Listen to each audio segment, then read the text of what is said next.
幌島というのはこの引き上げの拠点になった島ですかね。はい、やっぱり満州の一番南の方ですね、北京に近い方なんですけれども、はいはい、でそこについてですね、おそらくですよ、砂煙がもうもうと上がっていた、歩いてるんですね、おそらく。でそういう光景を覚えてると、そこからまた記憶が始まるんですね。でもうもうともう本当砂煙の中をもうたくさんの人が歩いていくわけです。はい、で皆さん大人の人が多くて、はい、男の人も随分いるわけですね。だから小さい子供なんかはお父さんが、おんぶしたり抱っこしたりして、行ったんでしょう。ところがうちは男手がなくて、母一人子供3人ですから、はい、兄が妹の手を引いて、はい、私は親の手に引かれて歩くわけですけれども、はい、大人の速さで歩くわけですから、子供の1歳の足じゃ追いつかない、はい、それで何度も何度も転ぶわけですよ、私が。そうしてね、もう転んだからってそこに寝転がってるわけにも座ってるわけにもいかないんで、膝で歩いたって言うんですね。膝で、そして後から見たら、もう膝の中にはもう小石が食い込んでて、血が出ていたと。皆さんこんにちは。宮崎智美の考えるラジオの始まりです。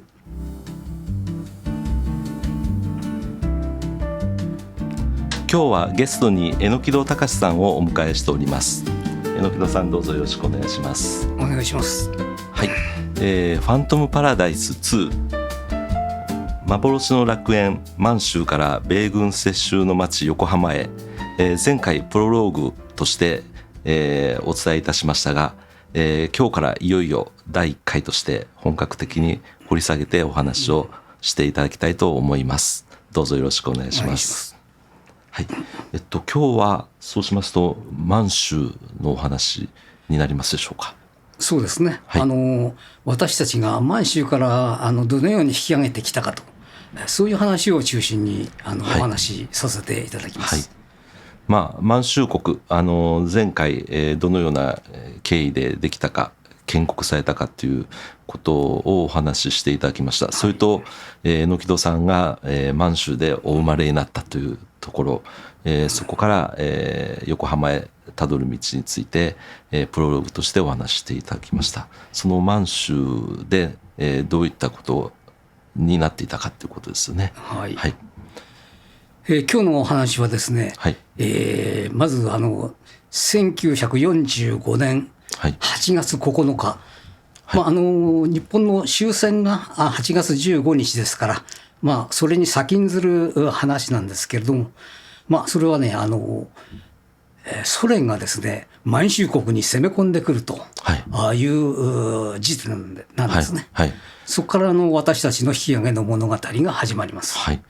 ソ連といえば、この大戦中ですね、日ソ中立条約を結んでいて、お互い攻めないということを約束していたはずなんですけども、その年ですね、1945年のヤルタ協定ですか、2月11日に結ばれたヤルタ協定で、あちらが連合国軍で対日参戦するということがなんか決まってたようですね。そうですね。それで、日本といいますか、満州国にまず攻め込んできたということですね。それが8月9日でありまして、私たち、満州に住んでいる人間にとっては8月15日よりむしろ8月9日がエポックなんですね。実際に私たちの苦難が始まるのがその8月9日なんです。ただ前にもお断りしましたけれども、私が1945年の8月を覚えているわけがありませんで、はいというのはですね、終戦の時点で、私が1歳ちょっとだったんですね。はいですから満州の記憶はありませんし、はいそれから引き上げの時は2歳3ヶ月でしたかね。あ前回私間違えて1年3ヶ月と、はいはいはい確か申し上げたんですけれども、これは間違いで2歳3ヶ月2歳3ヶ月はいその頃に引き上げてきました。はいしたがって満州の記憶、引き上げの記憶は全くありません。はいですから私のお話しするのはですね、すべて母親が手記として残した、文章、はいそれから母が生前にですね、私たちに話してくれた引き上げの話、はいそういったものはね、私の頭の中にありまして、はいそれを皆さんにお伝えしようとはいいうことなんです。はいその後もその満州のことを調べられたり、あるいは現地に行かれたりもされたわけですね。そうですね。はい満州に行った話はまた後ほどになると思いますけれども、お話しするつもりです。はい今回はですね、満州からいかにして戻ってきたか、どんな苦難の旅だったかということをですね、お話ししようと思います。はいお願いします。ちょっと満州国の、地図、当時の地図をお示しします。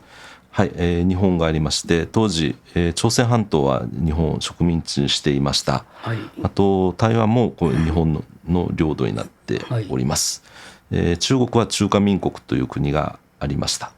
で今ロシアのところは、当時はソビエト連邦ですね。はい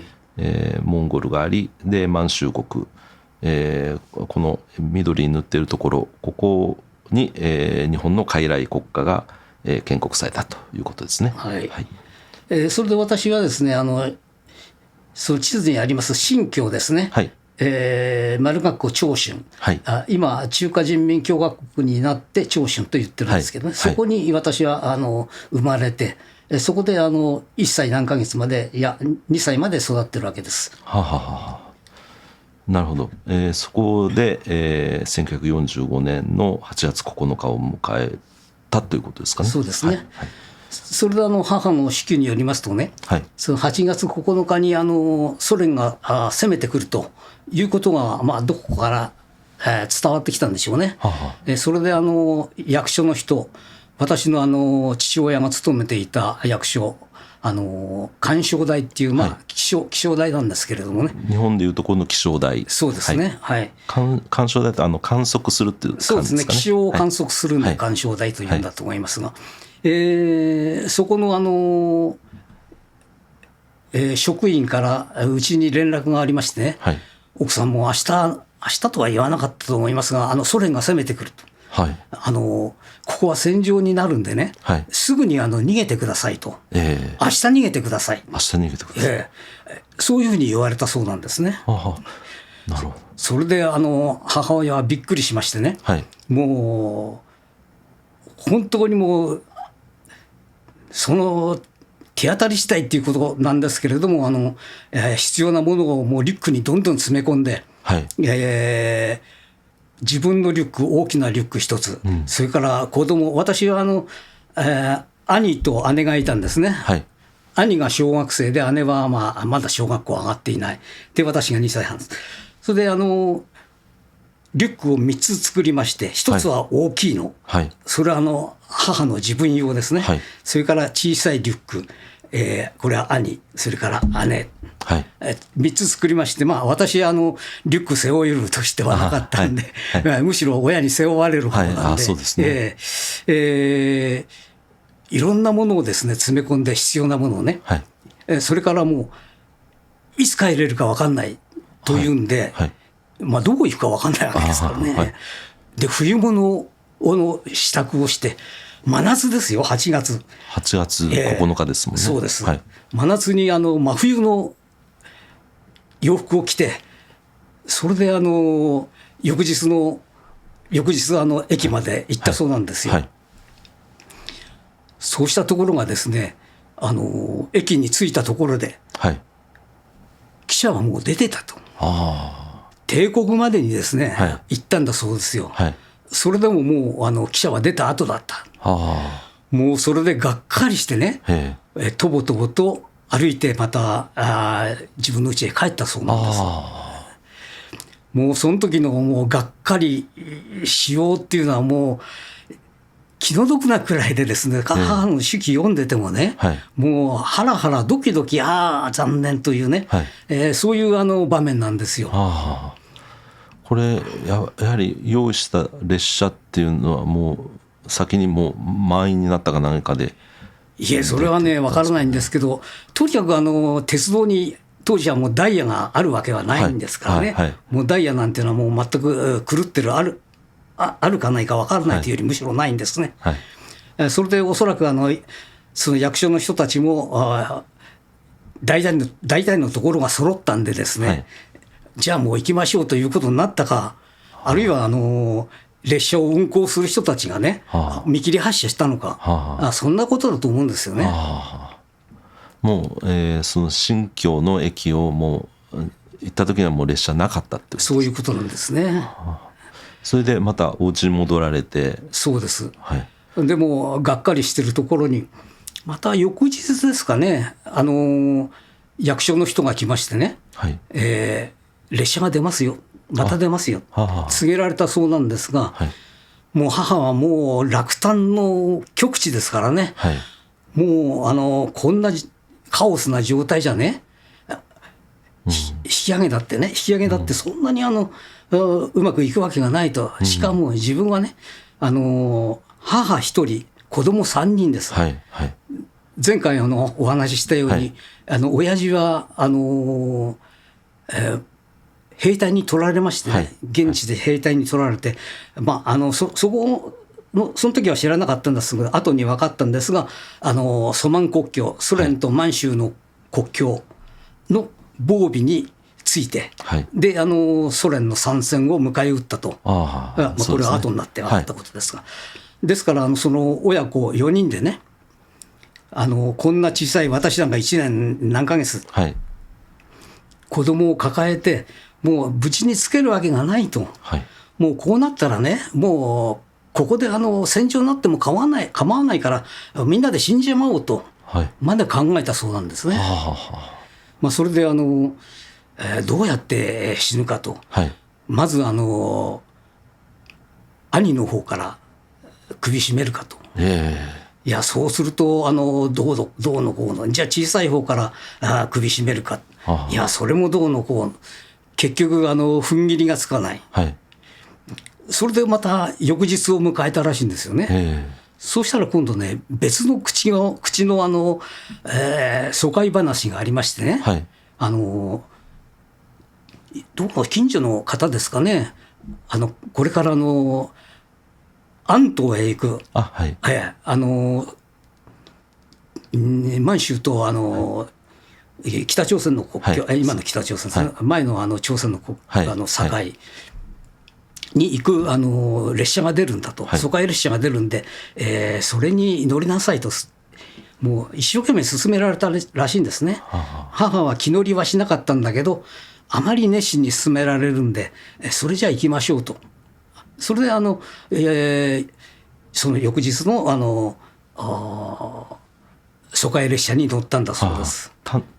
今の丹東っていうところですね。今の丹東ですね。前回お話で一時疎開をされて、命を落とされそうに榎本さん一度なったっていうところですね。今でいうところの北朝鮮と中国の国境の町ですね。そうですね。でそこに疎開したわけです。それも大変な旅でしてね、無害貨車ですよね、屋根のない貨車、そこにもうぎゅうぎゅう詰めにされてですね、乗ったんだそうです。そしたら悪いことに雨まで降りましてね、屋根がないからびしょ濡れですよね。でびしょ濡れの状態で、どうにか安東に着いたと。それでしばらくそこで、生活したんですね。全然知らない人の家に転がり込んで、ホームステイみたいな形ですね。そこでどのくらいでしょうね、半月一月過ごしたんでしょうかね。私もそこまではよく知らないんですけども、そうするうちにね、もう9月になると満州っていうのは冬の始まりなんですよね。だんだん寒くなる。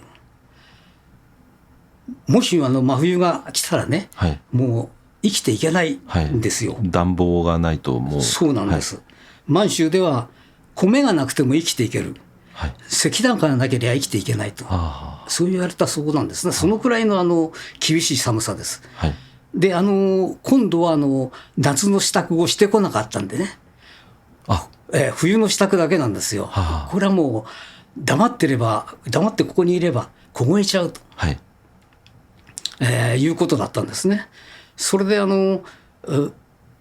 どうにか帰れないかといろいろ考えた挙句ですけれども、ある団体さんがね、列車を1台借り切ったっていうんですね。なんかそういうような時代だったらしいんですね。1台借り切って、それで新京に行くから、そういう話を聞いて、で母親はもうこの列車を逃したら私たちはもう安東で野垂れ死んだということで、必死になってお願いして金もそれだけ払ったんでしょうね。それで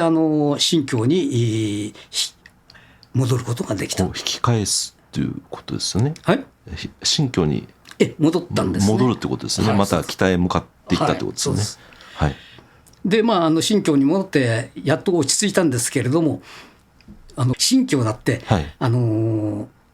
冬が来るわけで、むしろ安東よりもっと寒いわけですね。北ですからね。安東より北、ずっと北ですもんね。でそこを生き残っていくためにはまたそれなりの工夫が必要だと。まず何が必要かというと金が必要です。それで母親はね、内職っていうか本職か知りませんけれども、物売りを始めるわけです。タバコを売ったりね、それから今のなんか宅配便の配達みたいなことをやらされたりなんかしたらしいんですけれども、そうやっていくばくかの金を稼いで、それで食い物を買って石炭を買ってということなんですね。もうそれはもう今の宅配便みたいに自動車で配るということではなくて、なんか荷物をですね、何でしたっけね、ちょっと私も聞き忘れたんですけれども、とにかく重い荷物、何十キロもあるような荷物を母親が背負ってね、もう膝まであるような雪の中を歩いてその荷を届けに行くんですね。それでもう本当にこれは苦しかったらしいんで、もう、このまま倒れちゃうんじゃないかというような状態まで行ったんだそうですけども、なんとか相手の家までたどり着いた。それでまた何がしかの金を稼いだ、そういうようなね苦労をして一冬を越したようです。1945年の冬ってことですね。そうですね。それで1946年翌年に、なりますと、今度はですね、全く別の、筋の列車が出たらしいんですね。町内会みたいなね、人に声をかけられたらしいんですよ。列車が明日出ますから、また明日ですよ。明日出ますから急いで支度をしてくださいと。もうこの列車に乗り遅れたらもうどこへも行けませんというようなね、そんな話だったそうなんで、でまた母親は慌てて荷造りしてね、同じようなリュックを、背負って、集合場所へ行った。ところがね、母親はね、そこまでの話は覚えてるんですけれども、それから先集合場所からね、どこの駅に行って何に乗ったか、どんな列車に乗ったか覚えてないんですね。で母の記憶ではね、もうその後すぐコロ島というところに着くんですよ。コロ島、はい、引き上げ者が集まる港なんですけれどもね、はい、そういうふうに話が飛んじゃう、まあ、そのくらいですね、多分私の推測ですけれども、もう非常なストレス、緊張、それから列車に乗った時の安堵、解放感、おそらく頭がもうぐしゃぐしゃになってるんですね、緊張と空白がもう頭の中で、こんなになって、それでそういう中でも子供の面倒を見なきゃいけないわけですよね。はいはい、もう全くやっぱり同じような無害貨車だったと思うんですよね。はいはい、そんな今みたいにね、客車の席に乗って遊覧なんてわけにはいかないんで、はい、だから大変な苦労になったんですけれども、その過程を忘れてるんですね。コロ島というのはこの引き上げの拠点になった島ですかね。はい、やっぱり満州の一番南の方ですね、北京に近い方なんですけれども、はいはい、でそこについてですね、おそらくですよ、砂煙がもうもうと上がっていた、歩いてるんですね、おそらく。でそういう光景を覚えてると、そこからまた記憶が始まるんですね。でもうもうともう本当砂煙の中をもうたくさんの人が歩いていくわけです。はい、で皆さん大人の人が多くて、はい、男の人も随分いるわけですね。だから小さい子供なんかはお父さんが、おんぶしたり抱っこしたりして、行ったんでしょう。ところがうちは男手がなくて、母一人子供3人ですから、はい、兄が妹の手を引いて、はい、私は親の手に引かれて歩くわけですけれども、はい、大人の速さで歩くわけですから、子供の1歳の足じゃ追いつかない、はい、それで何度も何度も転ぶわけですよ、私が。そうしてね、もう転んだからってそこに寝転がってるわけにも座ってるわけにもいかないんで、膝で歩いたって言うんですね。膝で、そして後から見たら、もう膝の中にはもう小石が食い込んでて血が出ていたと、そんなようなことを私の子供の頃よく母に聞かされました。なるほど。もう無害貨車とその徒歩の区間とこう、必死になってその日本へ帰れる、港の施設を目指していったということですかね。なぜコロ島なのかと言いますとね、当時ソ連が満州を占領してですね、コロ島の近くまで満州のソ連の支配下に置いちゃったそうなんですね。でそっちは中国内戦の国境側ですね。いやごめんなさい、共産党側ですね。共産党が、でコロ島のあたりはね、かろうじてアメリカの勢力が及んでるところで、国民党が支配していたと。それでコロ島まで行けばね、安心して船に乗れるということだったようなんですね。当時いわゆる国共内戦だったということですかね。そうですね。国民党と共産党がの中がという、で、ソ連はもう満州国地区のほとんどをもう支配下に置いていると。そうですね。そういう状態ですかね。とにかくソ連の勢力から逃れることが一番だったんですね。でコロ島について、前回も申し上げましたけれども、母親は船の腹に書かれていた日の丸を見てもう泣いたっていうんですね。大泣きしちゃったっていうんですね。これでもうやっと日本に帰れるということですね。いわゆる引き上げ船という船ですかね。それでどんな船に乗ったかも母親は覚えてないんですね。はい。ただコロ島からは主に博多に船が出ていたので、博多に着くということは多分分かってたんだと思います。だから行き先の分からない列車なんかよりも船はもう随分安心できるわけですね。行き先が日本だということで。そうですね。はい、もう貨車に乗せられた時っていうのはとりあえず方向はなんか南の方だけどどこまで行ってくれるのかが分かんないというのようなんですね。だから母はねもうわずかに残ってる記憶らしいんですけれども、これでこのまま日本に帰れるのかなと、わずかな望みを託したんだそうです。そしたらもう本当にもうコロ島に来たらもう、日の丸のついたそうです、ということでねもうここでもう号泣しちゃったということです。でも季節が季節だし、もう石炭がなければ冬は越せないような土地ですから、そこで、男手のない中で、小さなお子さんを3人連れて帰られたということですね。はい、私鍋の写真を用意したんですけれども、はい、この鍋ご覧になってください。母がですね、内地日本ですね、日本で結婚して、それで満州に持って行って、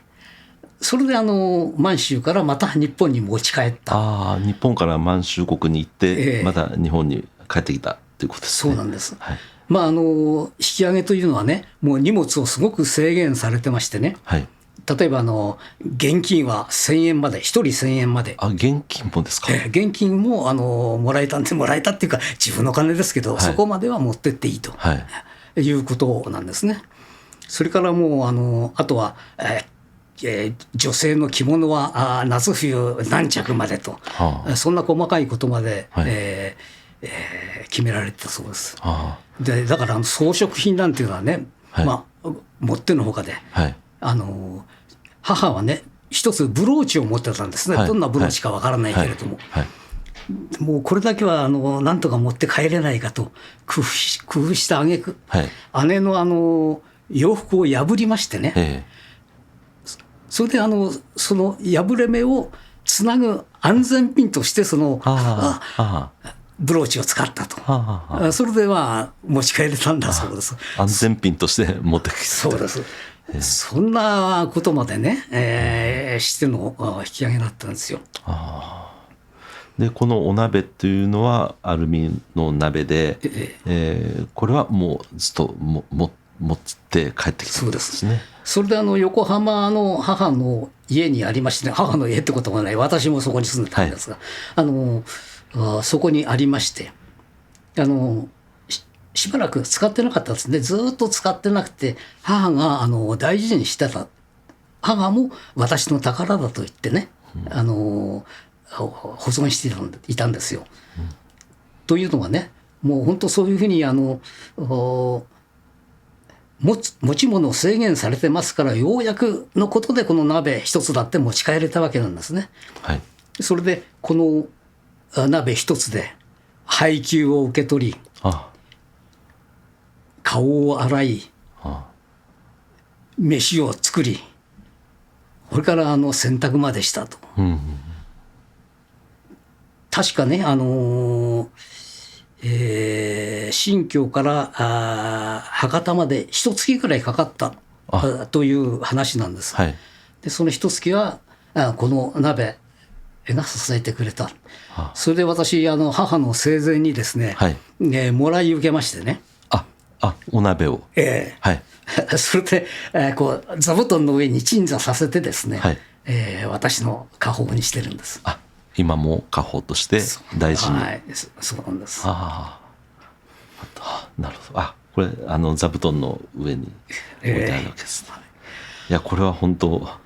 もう貴重な。そうなんですね。こういうふうにしてですね、我々なりのいや母なりの苦労、母なりってことはですね、母の能力をはるかに超えた、苦労をして、戻ってきたんですけれども、はい。その引き上げのね、はい。苦労だとか、はい。困難をね、はい。一番日本中に公にしてくれたのはね、はい。多分藤原定さんという方、はいはあこれは作家の新田次郎さんの、はい奥さんなんですけれども、が書かれた「流れる星は生きている」という、これ1949年の出版なんですよ。はい。ですからね、まだ引き上げの実態なんていうのはおそらく日本国中には知れ渡ってなかった、はい。それを知らしめてくれたというはい。作品としてね、はい非常に価値のあるものだと思うんです。私も読みましたけれどもね、先ほど新田次郎さんが、はい。藤原定さんのご主人が鑑賞台にお勤めだという話しました。はい。で宮崎さん聡明だからご記憶だと思うんだけれども、私も前回に、はい。うちの親父ははい。鑑賞台に勤めてたと、はい。つまりね新田次郎さんとうちの親父は同じ職場に勤めてたんですよ。同僚ということ。同僚っていうのはおこがましくて、はい、あちらさんは鑑賞台の課長ですからね、うちの親父なんかとは比べ物にならない、はい、おそらく先輩と後輩よりもっと厳しい上司と、部下だった、だと思いますけれども、それなのにね8月9日その藤原定さんたちが職場として一緒に引き上げてくるんですけれども、なぜうちに声がかからなかったのかという疑問が湧いてくるんですね。そのことはちょっと後にお話しするとして、その藤原定さんの作品というのはもうやっぱりものすごいんですよ。もう本当にね読んでて息が詰まるようなね、大変な苦労されてるわけなんです。藤原定さんもご主人が役所の仕事で、一緒に来られなかったり、それから途中で合流するんだけれども、また共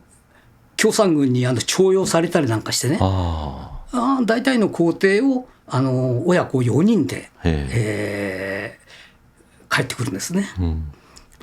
その親子4人っていうのはその藤原定さんお母さんですね、それからお兄さんがいくつだったでしょうかね、うちの兄よりちょっと上ぐらいでしたかね、それから私より一つの次男の方がいらっしゃいまして、この人は藤原正彦さんって、ご存知かもしれませんけど有名な数学者で、何年か前ですか国家の品格談っていう本を出して、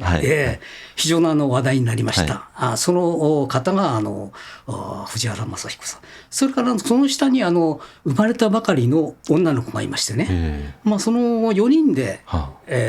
ほとんどの工程を戻ってきたという話なんですね。つまりうちとねよく似た家族構成なんですよ。そうですね。その方の苦労っていうのはね、もう本当にこれはもうびっくりするような話の行列なんですね。鉄頭鉄尾もそうもう大変な本当に行き詰まるような話なんです。例えばですね、鑑賞台の人が呼びに来て、じゃあ明日出発ですよと。ところがこれまたやっぱりどこへ行くかわからないんですね。とにかく乗らなきゃっていうんで職場の人たちと一緒に集まって、列車に乗った。でやっぱり無害貨車ですよね。で雨が降るうちと同じことをやってるわけなんですね。それで結局ですねどこ行った仙泉というところが駅にあるんですけれども、そこまで行って、でそこでどっ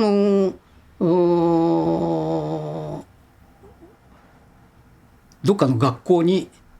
合宿状態で詰め込まれたというんですね。でそこでまたどのくらい過ごされたか、ちょっと記憶にないんですけれども、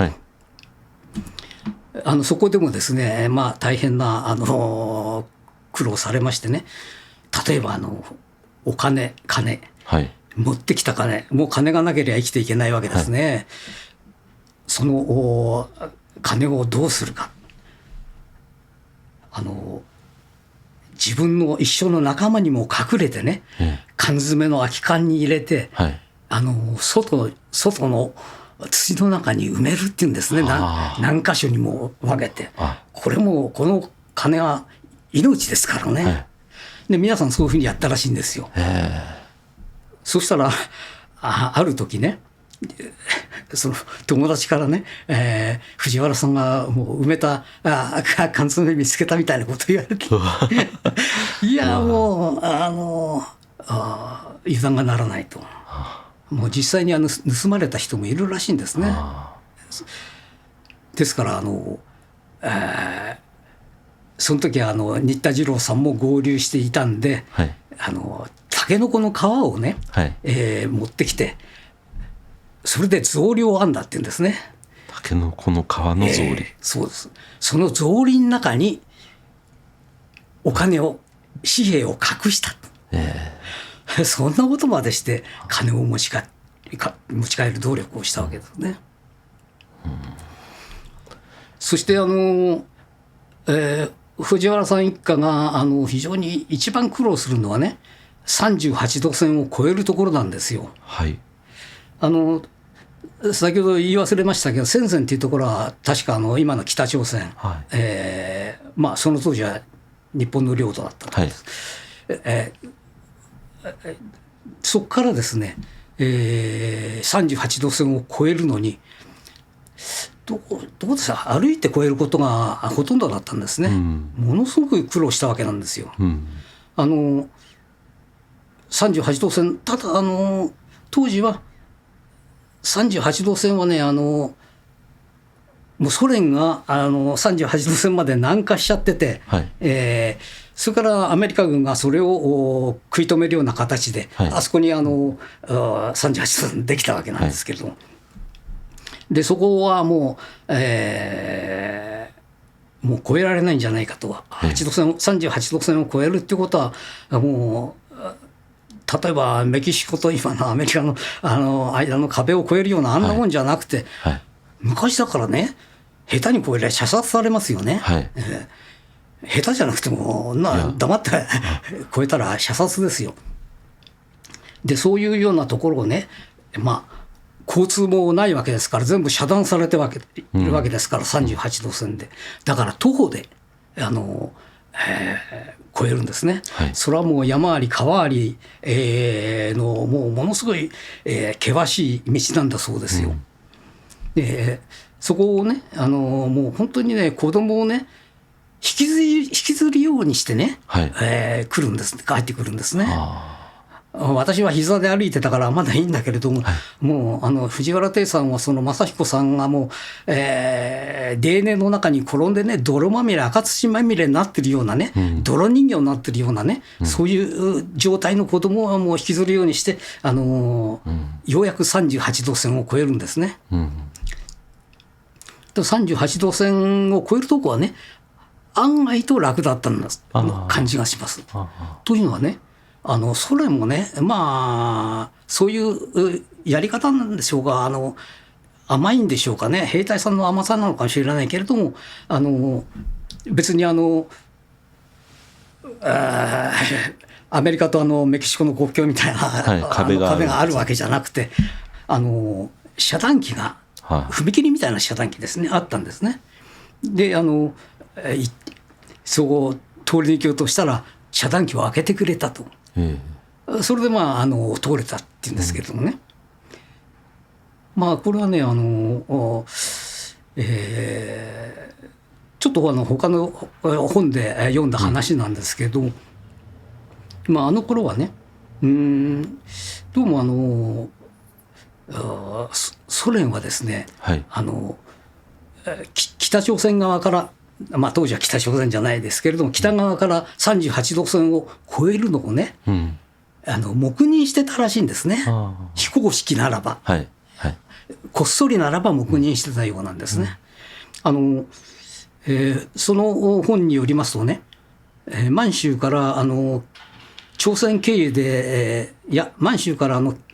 朝鮮経由で帰ろうと思って朝鮮に渡った人っていうのは大体7万人いたっていうんですね。7万人、はい、それで実際にあれはいつのことでしょうか、46年の終わり頃なんでしょうかね、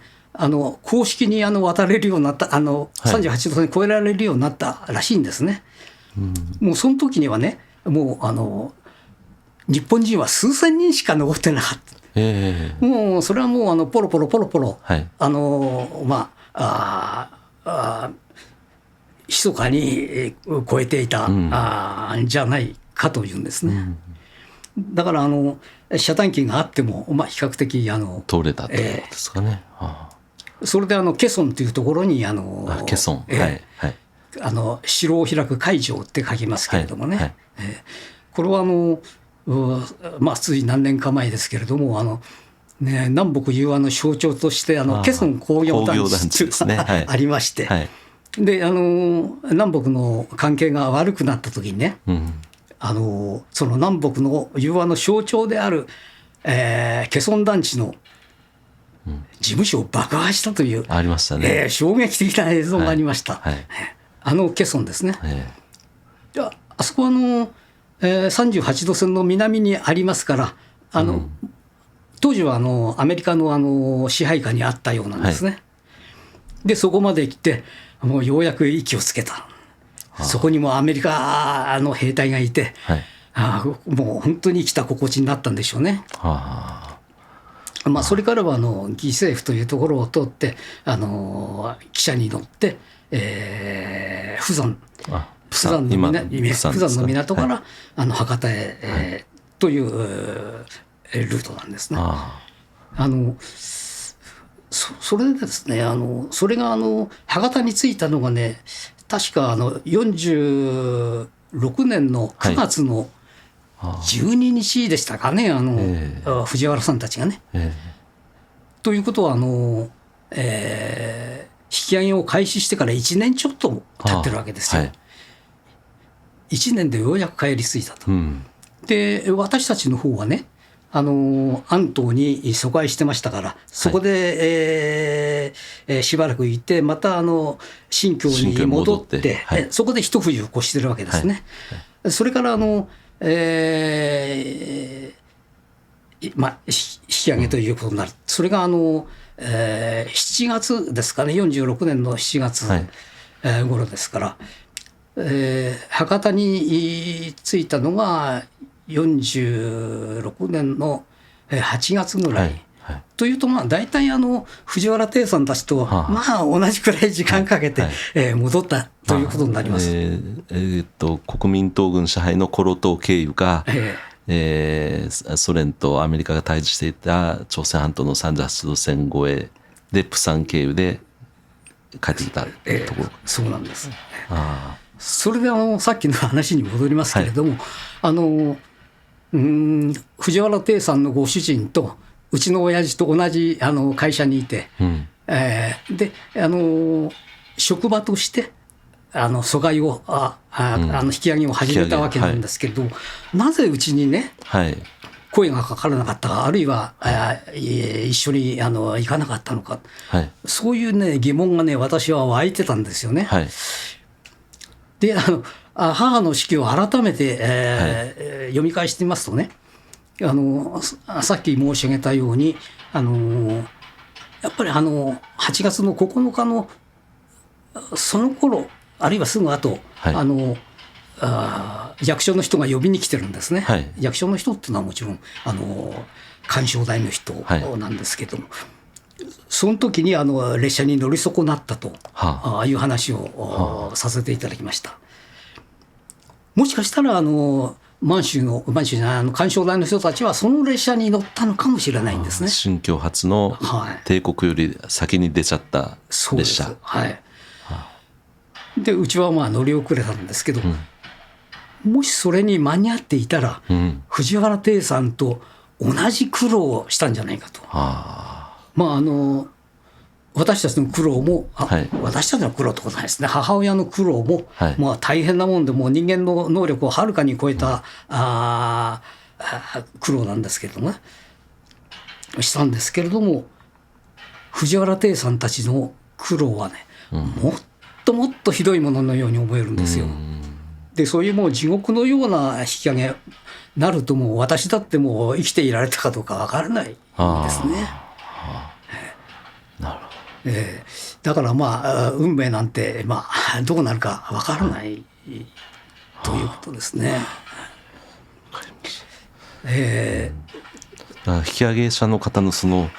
もう言葉ではこう言い尽くせない苦労っていうのが、そうですね、そこでね藤原定さんの作品のすごいのはね、言い尽くせない苦労をね言い尽くすような作品なんですよ。いや本当にものすごい恐ろしい。それを、戦後4年目で1949年に表されてる。そうですね。引き上げからはおそらく3年後、たった3年、わずか3年後ですからね、まだ記憶が鮮明だったとは思うんですね、定さんの方はね。例えばね、話してる相手の視線がどう動いたとかね、それからかなり長いセリフをね、ずっと書いていったりね、それから周りの情景だってねよく描写してあるんですよ。まあこれはねよっぽど優れた観察力、それから超人的な記憶力、それから筆で表せる出力、なければまあ無理な話だなと、私は思うんですね。つまりねあれはその作品はまあノンフィクションだと、いうような評価がありますけれども、私はねあれはね実体験に基づいた小説だというふうにね考えた方が妥当じゃないかと思うんですね。まああれだけのことをね思い出せる書ける、そういうのはまあ人間の能力を超えてるんじゃないかと、まあ最も、引き上げで人間の能力を超えるようなことをされた方ですから、あるいはその記録もできたのかもしれないですけれども、まあ私の母は先ほど申し上げたようにね、集合場所に集合してその後はもうすっかり覚えてなくて、手記はいきなりコロ島の砂煙から始まるわけです。まあそういうふうにね、もう何もかも忘れちゃったというのもね一つのね、リアリティがあるんですね。なるほど。ですからまあ藤原定さんのベストセラーになった作品はね、まあそういうふうに、小説化されたものじゃないかと思うんですけど、まあそれにしてもね大変な作品でしてね、満州からの引き上げの実態っていうのをね、世に知らしめたんですね。まあ、前回ね私が日本に戻ってきて母親の父親の、実家である茨城に帰って、それでもちろん栄養失調でようやくたどり着いた、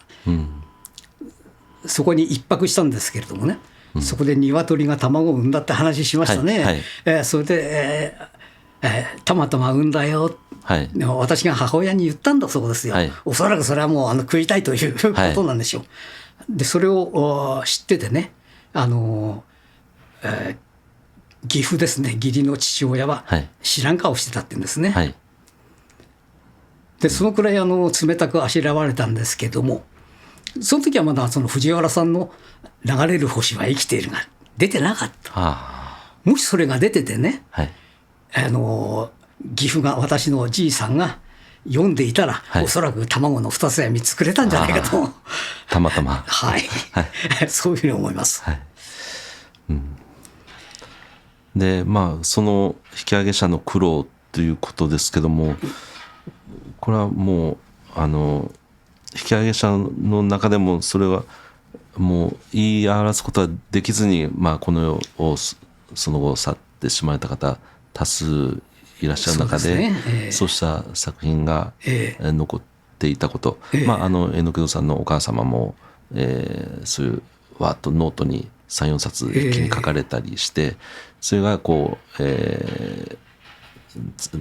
り継がれて、まあ、こういうふうにお話しいただけているわけですけども、ここに至ったその日本の行動っていうのはこう、まあ一言で言うとなんかでは言えないと思うんですけども、これはどうこう今考えればいいのかっていう、非常に私もね、自分が満州生まれだということも子供の頃から自覚してますから、まあ人様のね、満州の体験、引き上げの経験というものをね、いくつかというか、まあ、相当数読んだわけですけれども、その中でね必ず出てくるのは満州に対する郷愁、ノスタルジアですね。確かにファントムパラダイスですから、日本から渡った日本人にとってはパラダイスなんですね。例えばレンガ建ての建物でね、水洗便所があるとか、広い通りが通ってて大きい公園があるんだという、まあ、新疆の環境っていうものをご説明しましたけれども、まあ、そういうふうにいい思いをしたというね、思い出、それから全く逆なんですけれども、引き上げの苦労ね、こんな苦労をしました、あんな苦労をしました、それから戦争に負けた後は現地の人にこんなにいじめられましたと、こういうことはね皆さんよく書いてくるんですけれども、自分たちがね満州で何をしたかということについてはね、あまり書いた人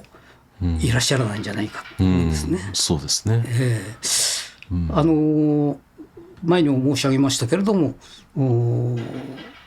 日本が満州に進出するにはまず謀略から始まったわけですね。それからこれは満州じゃないですけれども日事変といった日中戦争が始まる年には南京大虐殺というのがありまして、これは中国が言うほど犠牲者が出たのかどうか、それは別としましてね、日本軍のそういう蛮行があったことは間違いないところなんですね。それから日本の爆撃による東洋爆撃、当時の国民政府が言いました重慶をですね、重慶爆撃ですね、無差別爆撃するんですね。これはねアメリカのね東洋大空襲なんてね攻められないようなね、国際法違反の蛮行なんですよ。そうやってね向こうの民をもう組織的に殺してるんですね。でそういうね、蛮行はほとんど軍人のもの、軍隊によるものなんですけどもね、そういう軍隊とか軍人のね蛮行っていうのがね、一般の市民にねどういうふうに跳ね返ってくるのか、ということもね、考えなきゃいけない。おそらく現地の普通の人たちが普通の中国人をね貶めたりね、いじめたりなんかしてたんじゃないかと思うんですよ。それはね、前回もちょっとお話ししたんですけれども、監督の山田洋次さんがね、新聞へのインタビューでね、私も満州にいましたから現地の人たちをね見下げていた、うんことはよく知ってますと、そういう話をされてました。うんただその時に山田洋次さんは具体的な話はされてなかった。うんそんなことをね考えていましたらね、たまたま5月末のね朝日新聞でこんな投書を見つけました。はい。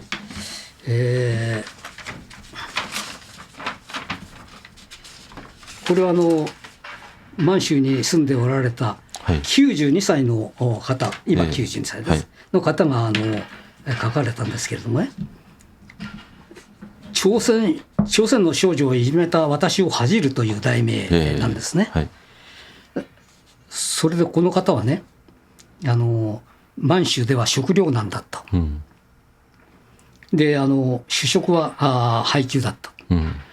日本人は白米米、朝鮮人は米と雑穀、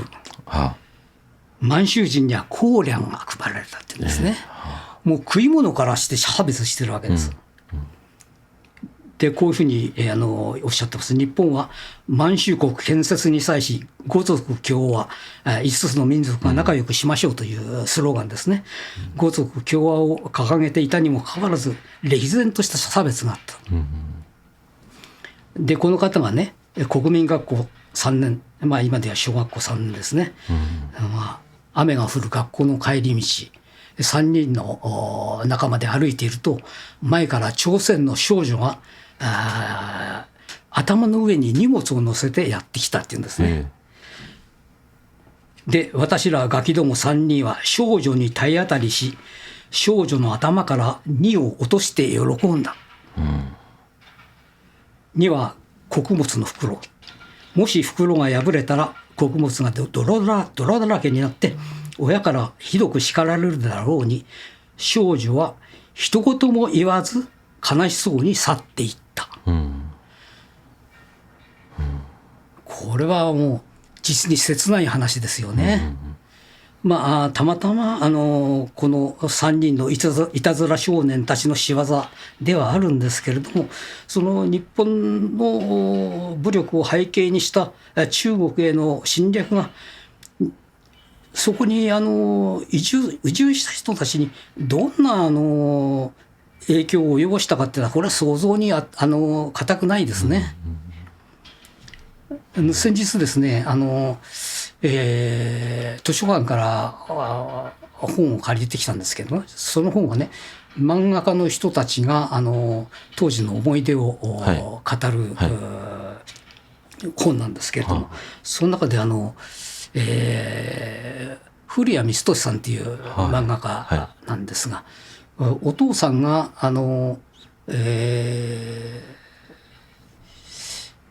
渤海湾の沿岸、どこでしたっけね、そこのね、今避暑地になってるようなところなんですが、ちょっと今出てこないですが、そこの病院に勤めて炊事係をやってたらしいんですね。そしたらいろいろな荷物を運んでくる人が現地の人たち、クーリーって言うんですね、苦しい力とか肉体労働者、そういう人たちのちょっとしたことをね咎めて殴るって言うんですよ。もうやたらに殴るんだそうですね、その現地の人を。でそれをその古谷さんは子供ながら見てるわけです。それでこういうことをね本に書いてるんです。私がね大人になったら殴られる方よりも殴る方になりたいと思った。そりゃそうですよね、誰だってそうです。ただそういうねことを子供に言わせるようなね社会的な風潮があったんですね。だからこういうことをね本当は反省点としてね、伝えていかなきゃいけないんじゃないかと。残念ながらそういう伝承は極めて少ない。今むしろ逆ですよね。そうですね。その頃のその日本をやったことの正当化の方がそうなんですね。声高に語られるということですね。彼らがね、どうしてああいうふうにね、日本に対して腹を立てるか。彼らはね、自分たちの親から聞いてるわけですよね。そういう日本人がどんなひどいことをしたか。殺されてる、親が殺されてる人っているわけですね。で、そういうことを考えればね、中国人が日本に、対して、抱いている、ね、気持ちっていうのはね、まあ、潜在的なものであれね、わからないわけはないんですね。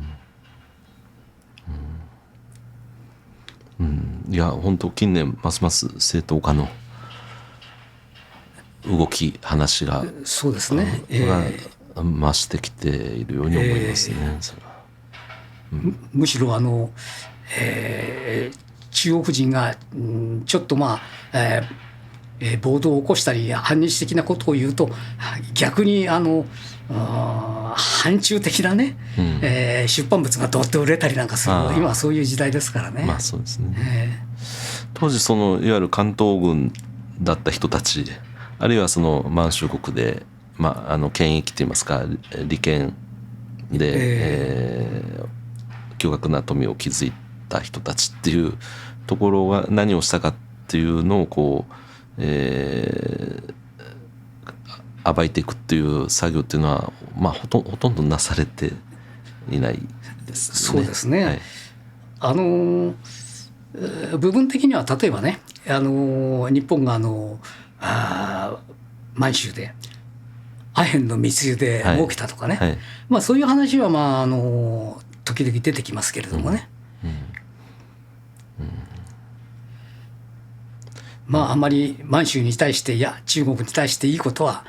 してはいませんね。悪いことばっかりです。そこをもうずっと封印したままでいくんでしょうかね。そうですね、もう語り継ぐ人もいなくなっちゃうんでしょうから、まあ、これからの日中関係にね、まあ、一つ影響が出てくる、もっと出てくるんじゃないかと。前に田中角栄さんがね、言ったんだそうですね。俺たち戦前の人間が生きてる限り戦争がない、もう政治家がね、戦後の人間になったら、それからが心配だと角栄さんはまあ言ったんだそうですけれどもね、まさにもうその通りになりつつありますね。もうその道を突き進んでいますね。もう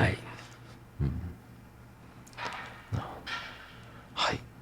わかりました。今日は、ファントムパラダイス2の、まあ、初回第1回ということで、榎戸さん榎戸家のですね、満州からの引き上げの話を、お聞きしました。シリーズは、これからもまだまだ続きます。ご視聴のほどどうぞよろしくお願いいたします。はい、榎戸さん今日はありがとうございました。はい、お疲れ様でした。